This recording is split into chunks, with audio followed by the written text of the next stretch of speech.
What is up, guys? It is Carly here, bringing you day 16 of my 31 days of horror, and today I'm going to be talking about another Universal Monsters movie, and that is House of Frankenstein. Of course, in this little Frankenstein Blu-ray pack here from the year 1944, I believe. And yeah, House of Frankenstein. This movie is basically, you have these two characters. I already forget main dude's name, but dude and his hunchback assistant, they get out of prison and they go about seeking revenge on the people who wrongfully imprisoned them, and to do so they resurrect and bring about Dracula, the Wolfman, and Frankenstein's monster to try to do their dirty work, but their powers on these characters are kind of limited, so you know, some things do not go as planned. So that's the general idea of the film.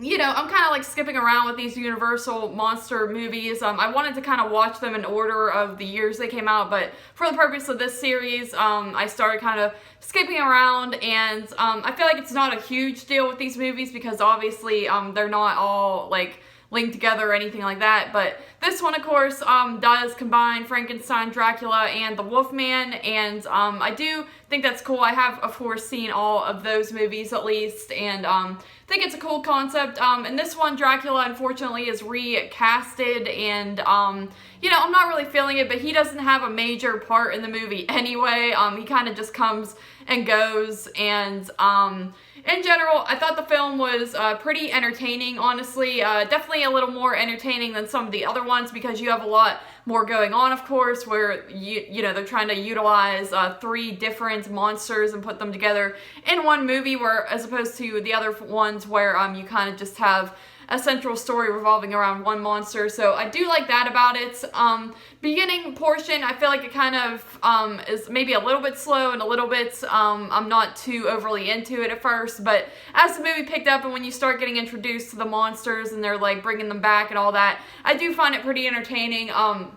Wolfman, again, is played by Lon Chaney Jr., and I like his character. I do like the Wolfman movie. I actually just saw that one in theaters recently, and I'm glad that they, you know, could get him back to do the part. The effects in this movie are honestly, you know, a little bit better than what they've been in the past. For example, like Dracula morphing into a bat, or I believe he is a bat, and then he morphs into Dracula. I forget which way it goes. There might be 2 scenes in here where you see that, but I think that looks a lot better than it did back in the original first Dracula film. And the Wolfman transformation, while it still looks kind of the same, I think it's just a little bit more improved. Of course, it's just sort of, what do you call that, just different pictures of more and more hair kind of showing up there, but time-lapse, I guess you could say. I think that looks a little bit better in this movie as well.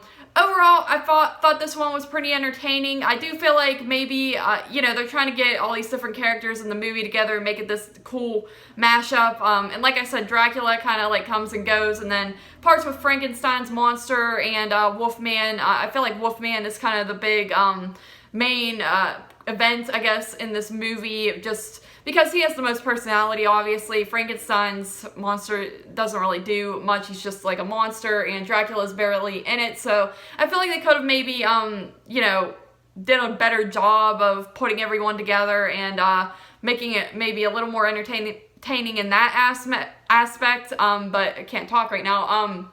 But other than that, I do think it's solid, and it's something different from the other films that I have seen so far, so I do give it credit for that. And overall, I had a pretty good time with it. It's not overly slow once stuff starts to pick up a little bit, so I do appreciate it for that. I give this one a 7.5 out of 10, so thank you guys once again for joining me here for day 16 of my 31 days of horror, and I'll see you tomorrow for day 17.